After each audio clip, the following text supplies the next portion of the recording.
Welcome to the Self-Care Creative Podcast, a show where I talk about the struggles, mental health, and work-life balance of creatives. I'm your host Ray, and I hope you will follow me through a journey of figuring out a better life as a creative through deep dives into self-care topics and interviews with other creatives about their ups and downs. Welcome back. It's been a while since I recorded. The last episode was recorded in the beginning of February, and we're now at the beginning of April. And there's no third interview in this little season that I promised because scheduling issues and because I currently have to study a lot for very important exams. So this is gonna be a little ramble episode, and at the end of this episode I will tell you when the next season will start, which, surprise, surprise, will be after my exams are written. But I wanted to talk about rest today, or doing nothing. That's a better way of putting it. Doing nothing isn't just resting, of course. Excuse my voice if it sounds nasally. My allergies are hitting. It's springtime. But let's get a little bit into the topic of resting and doing nothing. I will mix these up several times. I already know it. Doing nothing. I don't know what you picture when you hear that. I picture laying in my bed and probably staring at my phone, which is technically not doing nothing because you're still doing stuff with your brain. It's like being on your phone is more escapism and maybe even like learning, depending on what you're doing on your phone. But the whole like being in bed, laying in bed part is already like pretty good. If you put the phone aside, that's pretty good resting, isn't it? But that isn't the only thing that you can do when you do nothing, right? And I feel like a lot of people say you should rest more, you should rest enough, but like people don't really tell you what rest exactly is, and it's like different for everyone, of course. But there's like some basics, right? I mean, rest can be like genuinely doing nothing.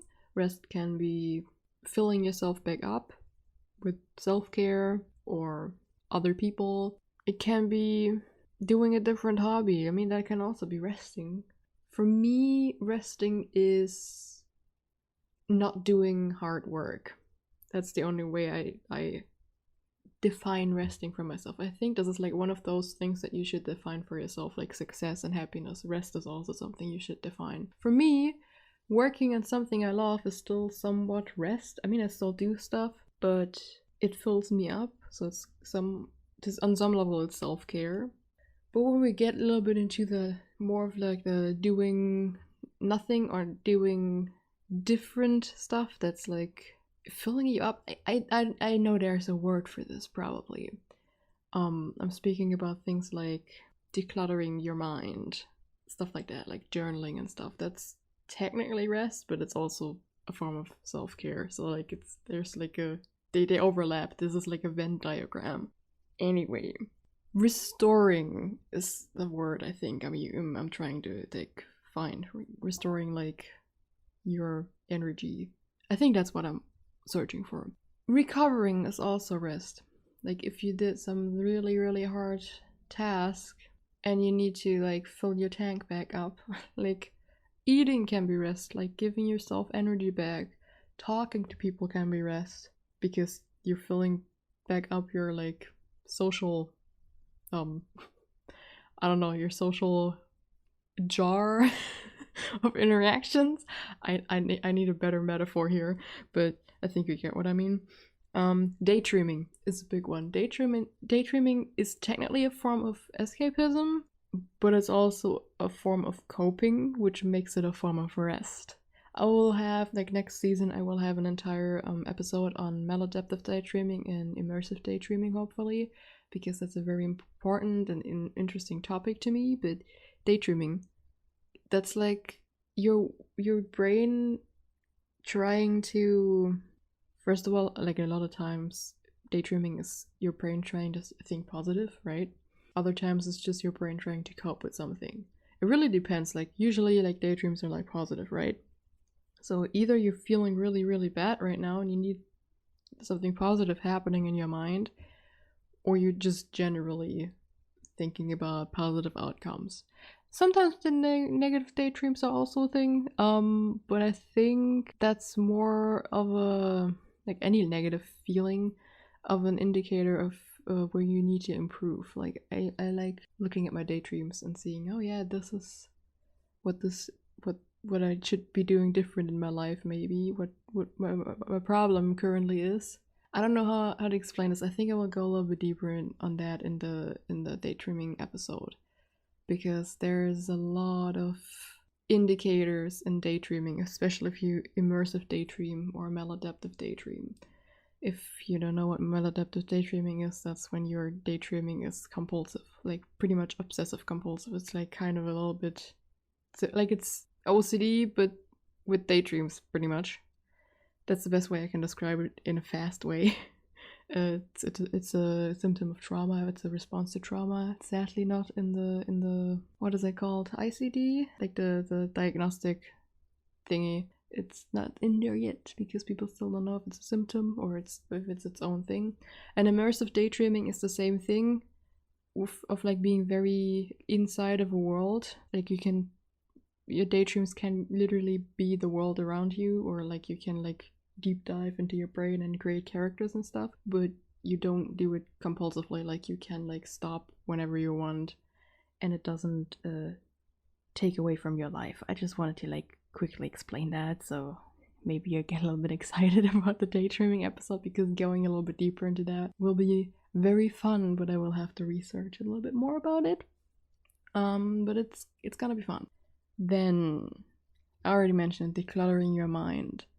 I mean, decluttering your mind is also a form of rest. Like writing every thought, every feeling down onto paper. It's kind of like vomiting your brain words. I don't know, onto paper. I don't know. It's just something very satisfying about writing it all out. Stream of consciousness. If you don't know what stream of consciousness writing is, it's pretty much just like writing what comes to your mind right in that moment. It doesn't even have to make sense as long as it's outside of your brain and onto paper, or, well, if you write digitally, then onto the document. I also really like the feeling of like brain dumps, which I feel like that's a very fitting name. It's just dumping all of the things on your mind that you still have to do into a gigantic to-do list, and from there you can prioritize stuff, or just, I don't know, have it sit there for the next day and then prioritize it. But that's also a form of rest, because you give your mind a break by having it all written down, and your brain doesn't need to think about it anymore in the back of your mind. I said mind a lot in this sentence, but I feel like you get what I mean. There's also just practicing stillness. So like, we're on social media a lot, or we talk to people, or we talk to ourselves. I talk to myself a lot. That's actually like a very normal thing for creatives that are also only children. Only children, how do you say that?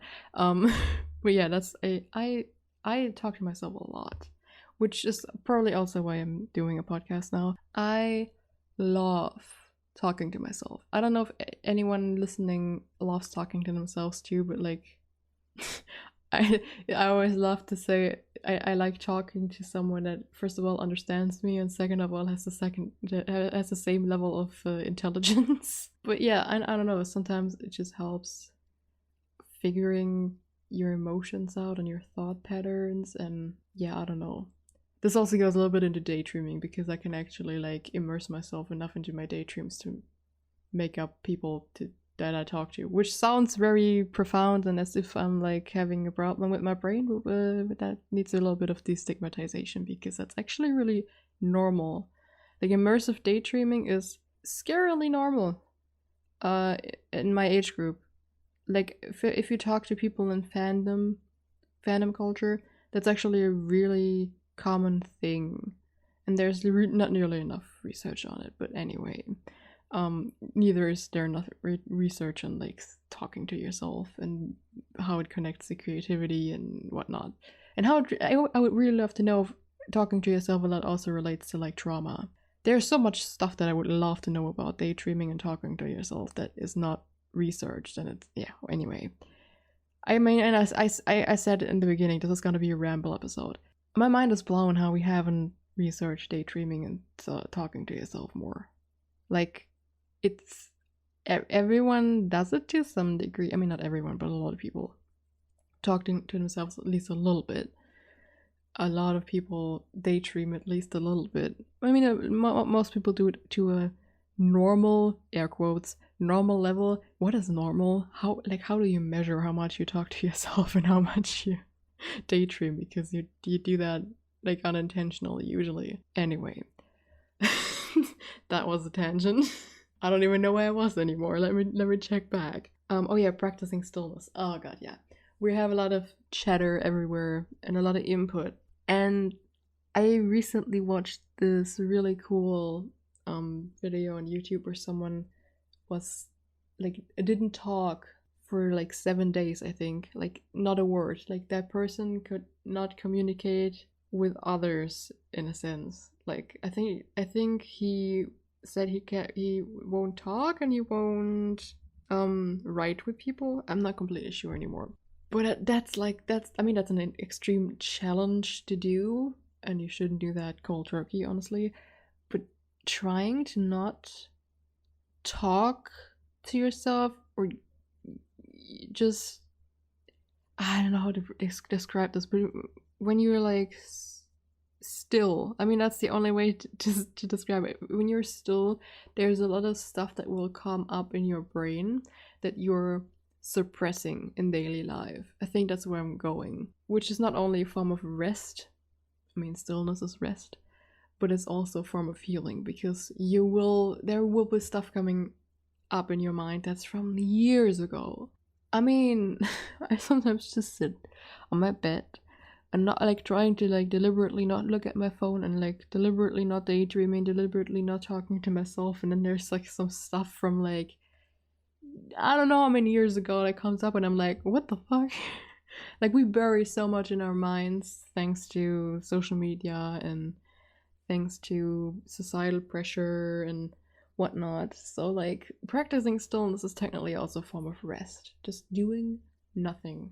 Just trying to let your brain work through stuff, even if that needs to be worked through over and over again. Going on walks is a really good way of doing this. Like going on a walk, not looking at your phone, not having music on, like no distractions.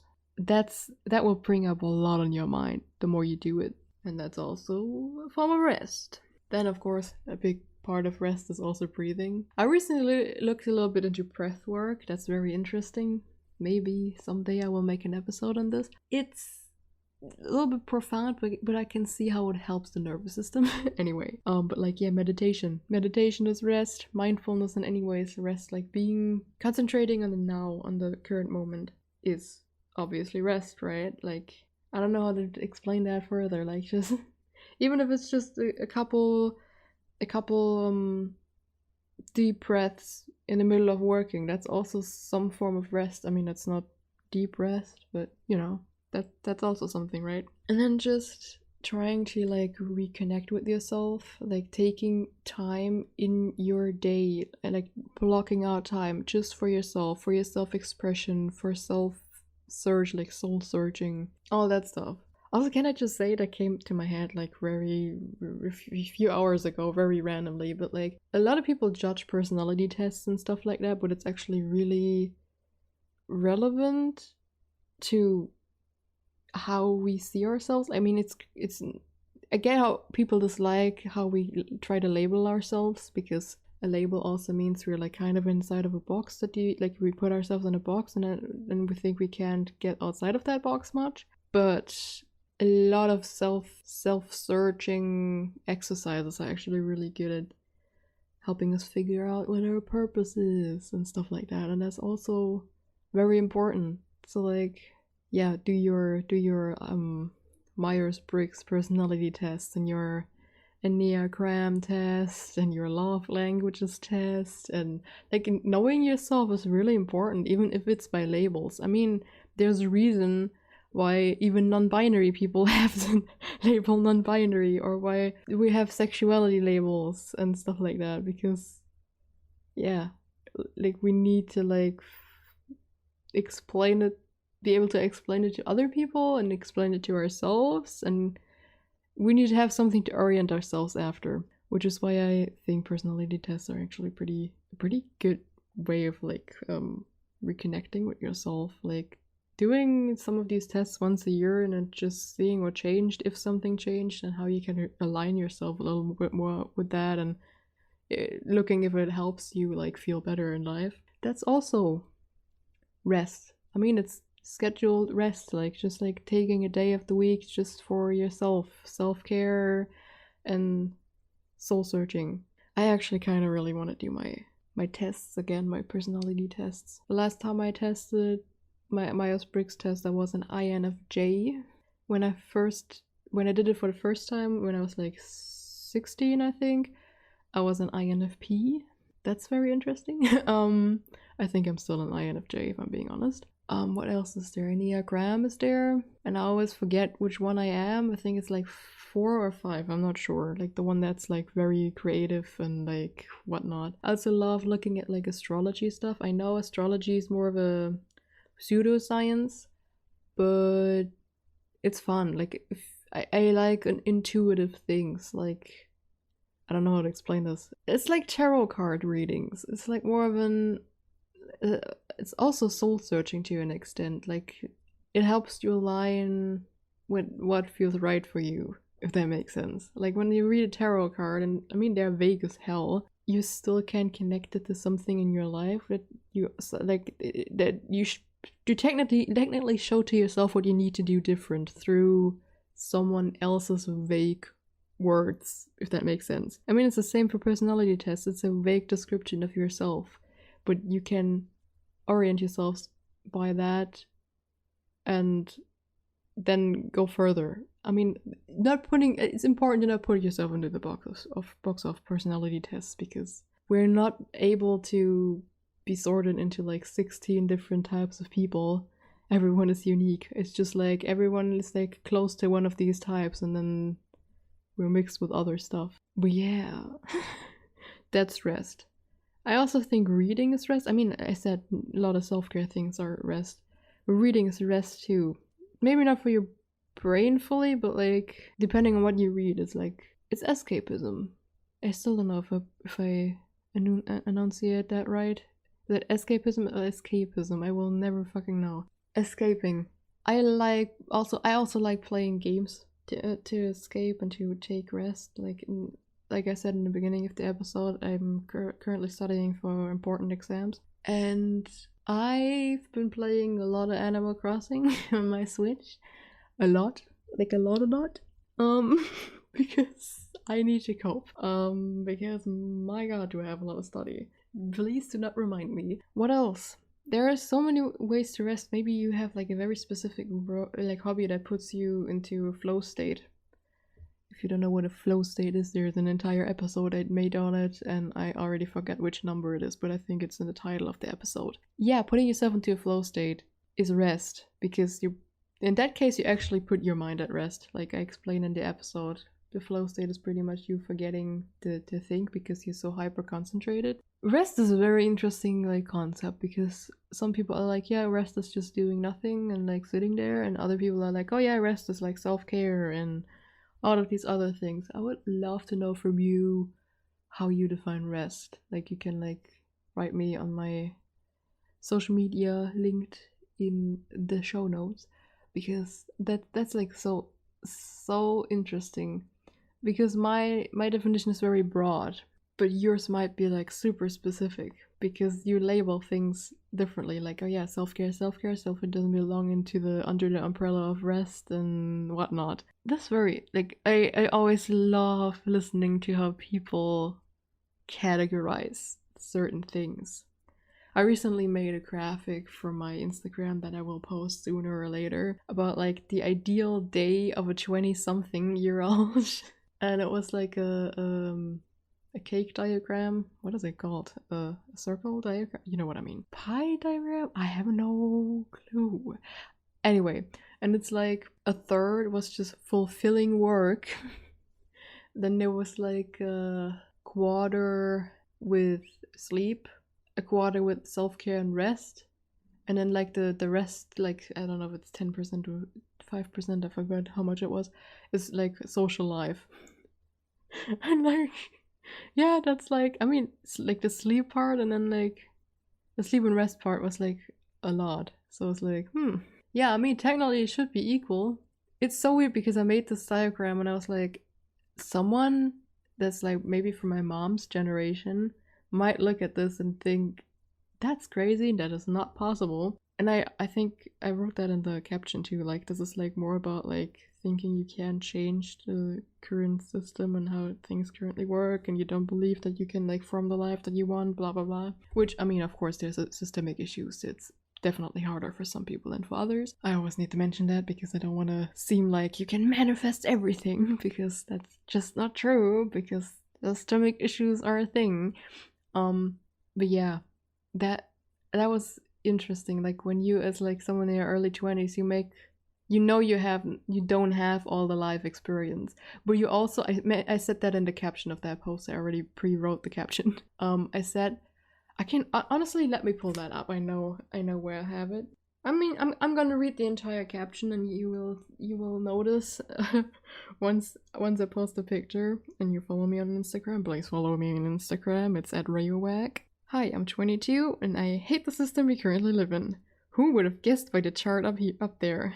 Like it's a pretty chart too. Like you should really check it out once I've posted it. My productivity is not my worth.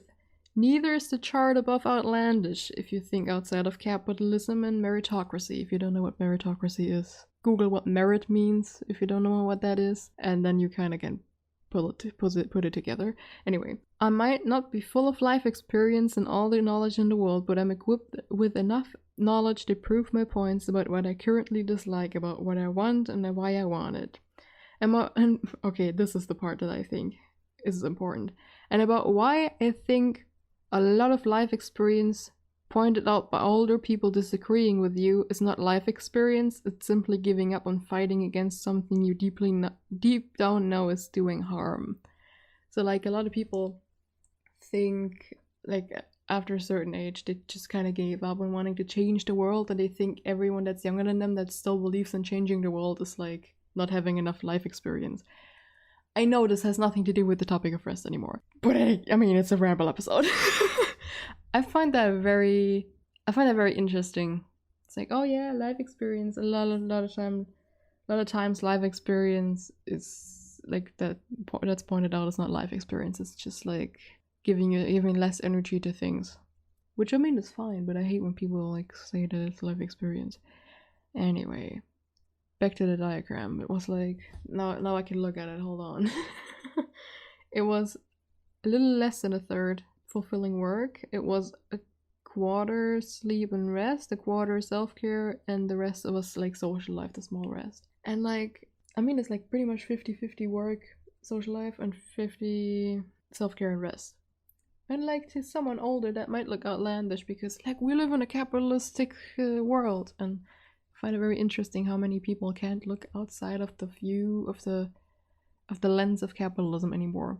Like when someone brings up, for example, universal basic income, they're always like, oh yeah, how would you do this? Because we can't do that with our numbers. And I'm just sitting, like sometimes I listen to people like that, and I'm sitting there and I'm like, I mean, I'm German, but sometimes when I hear Americans say, yeah, we can't do universal basic income, or we can't do universal healthcare, I'm just sitting there like, your government spends $1 trillion a year on military. I think it's freaking possible.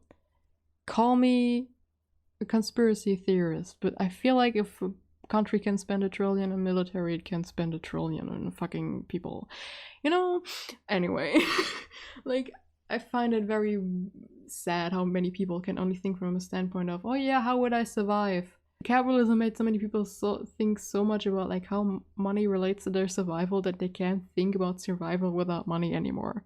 It blows my mind. Like, it's not outlandish to want 50% of your day to be work and like doing stuff, and the other 50% to be sleep. And self-care and like rest. That's not outlandish. That's very fucking possible. Sorry, I'm cursing a lot, but like it's so possible. If you don't think that that is possible, that is the problem of a system. That is not your problem. It's like I'm very vocally not pro-capitalism on this podcast, but I want to make clear, I also wrote that in the caption that I read halfway, that I'm also not pro-socialism. Neither would be good for our mental health or how the society functions or humans function. But yeah, I feel like neither we would have the rest that we needed.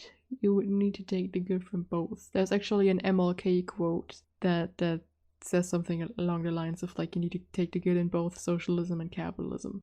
And that's true. And that will probably work. But nobody wants to do it because we're so hung up on capitalism. Because we've built a house of cards. I love that analogy, sorry. But yeah, I don't know.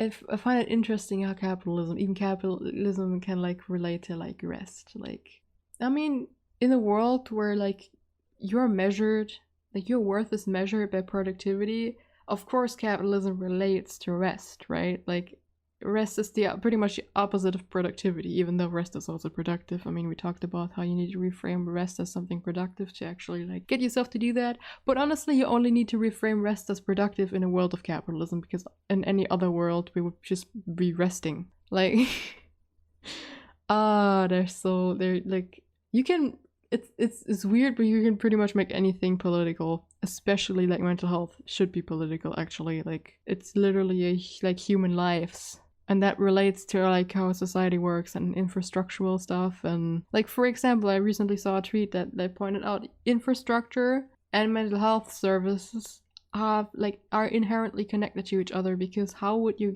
get affordable or good healthcare without having the infrastructure to get there? Like you need to put money into both. It's very interesting. I love seeing how many things are actually like political. Should they be? I have no clue.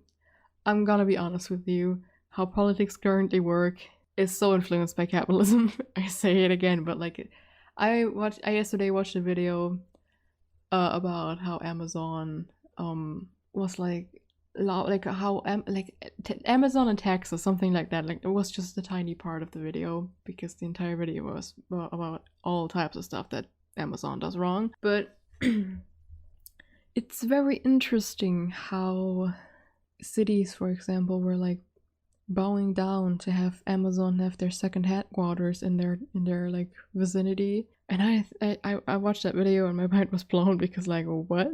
Like cities putting themselves below corporations, and below corporations that push their workers so hard that they get chronic pain and whatnot, and how common it actually is for employees, at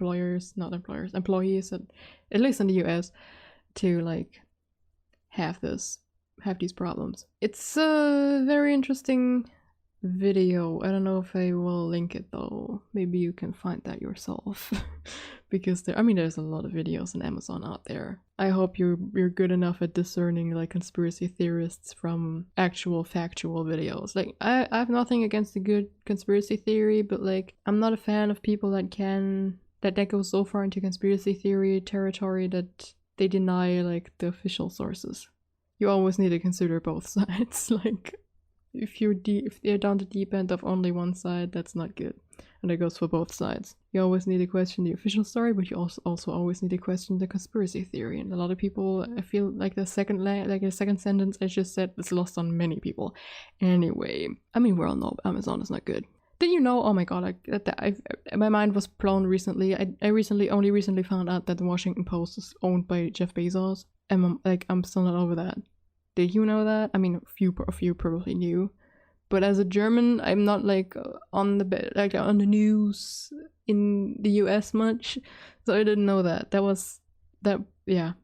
My mind is still a little bit blown about that, not gonna lie. But yeah, rest is political, because we live in a capitalistic world. I will make sure to like mention capitalism and its impact on mental health in almost any episode. I mean, this podcast is about creativity and mental health. And capitalism ruins creativity, and capitalism ruins mental health. I mean, social media is also a big part in how mental health is doing generally, like all over. But I mean, social media thrives on capitalism because we are the product.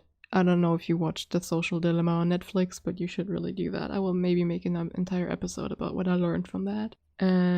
Because it's intense. I mean, social media is selling our attention to corporations, to businesses. So it thrives on money, on capitalism. Like, you can't connect anything back currently to capitalism.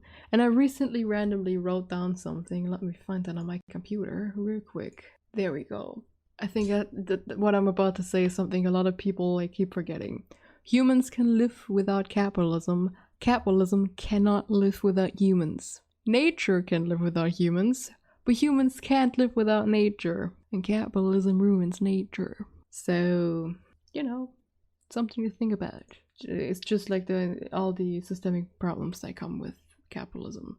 I feel like I'm always a little bit depressed when I see people denying the systemic problems that capitalism is connected to. Like, when people deny that like racism and capitalism are inherently connected, shit like that. Yeah, like that's a little bit depressing. Like, you don't have to be like liberal or like more right wing or something like that to like understand that. Like, I have a lot of people around me in my life that are like very like in the middle politically, or even some people I know are like more towards the right, like not the US kind of right wing, but like the more like mellow German like, oh yeah, I disagree with the liberals, like whatever. It's hard to explain what I mean, but as soon as I explain stuff like that to those people, they're like, agree. Which also, like, stuff needs to be explained better to people that are like open to all political sides, and even more to people that are at risk for going down the deep end in the right direction, the conspiracy theory direction. Anyway, I find it very concerning how good right-wing parties are at marketing online and how bad everyone else still is. But anyway, you see, if you spin anything from any mental health point far enough out, you'll find the connection to a structural and systemic issue. Who would have thought? I mean, a lot of psychology is internalized stuff, when patterns that we learned, and of course, when we learned the patterns of capitalism, we learned the patterns of meritocracy, we learned the patterns of internalized white supremacy.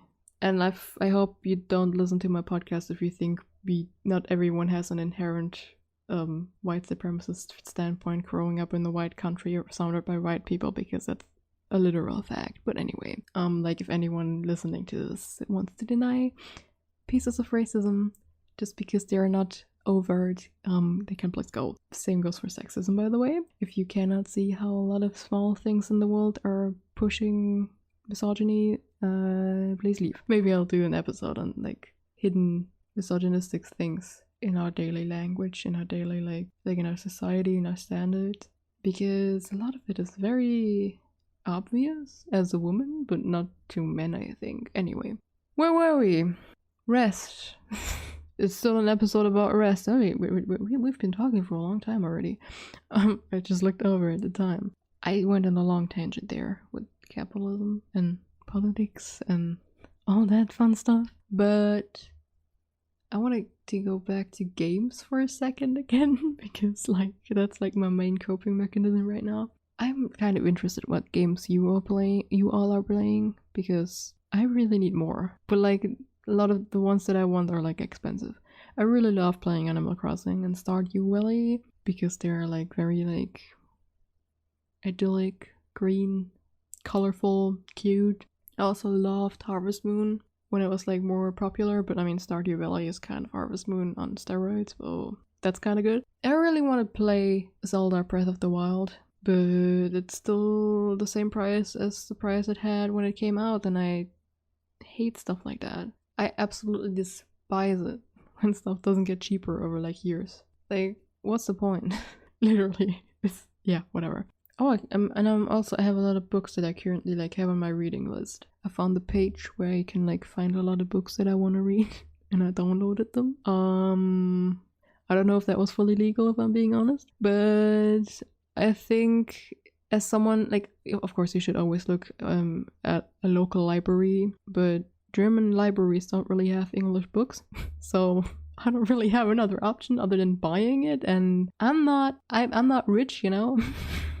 So yeah, that's all I'm gonna say. Again, I could say something here about like capitalism and systemic issues, but I will not. I will refrain. What else is there? There's books, there's games, YouTube videos, YouTube channels are also a good form of rest through escapism. I really recommend Lavender. She also has a podcast on here. It's a Lavender Lifestyle podcast. Rowena Tsai, I think that's how you say that. Michelle B, but the I in Michelle is written like a U. Also a great channel. There are several others, but I'm like they're like I'm like a little bit like struggling with the names right now. There's the Blissbean. That's someone that's like closer to my age. Who else can I recommend? Let me check on my YouTube app because I follow a lot of really neat people. Kaylin Nicholson, who I've been following for like what feels like a decade. It's not a decade, but like it's like 5 or 6 years now. It's like very comforting. Amy Lee is also like, I followed her a while ago, like a couple years ago, and then I like didn't follow her anymore, and recently I found her again, and she's talking a lot about attachment wounds and trauma and like self-love, and that's like a really comforting YouTube channel to watch that also helps with healing. Harmony Nice also is a lot about like self-trust, self-care, detachment, all that kind of stuff that I really enjoy. There's also one that I don't follow, and I'm missing the name right now. But there are like a lot of channels that used to be mainly concentrated on minimalism are now really like comforting and really getting into like personal growth and healing, and I really enjoy that. As for other media like shows and movies, I mean that's more of a personal thing, I think. I'm currently trying to watch the entirety of the Clone Wars, like the show. I already said that in the last episode, I think. I'm not that much further. I'm still in the first season. But yeah, watching comfort movies is also a form of resting. Or if you're a binge watcher, that's also a thing you can do. I'm not a binge watcher at all. I cannot watch more than 2 episodes of something in a row. I don't know why. Please don't ask. Oh, by the way, I talked about books. If you need book recommendations, they will be posted on my Instagram pretty soon with all my book recommendations. Just in case you, like, needed that.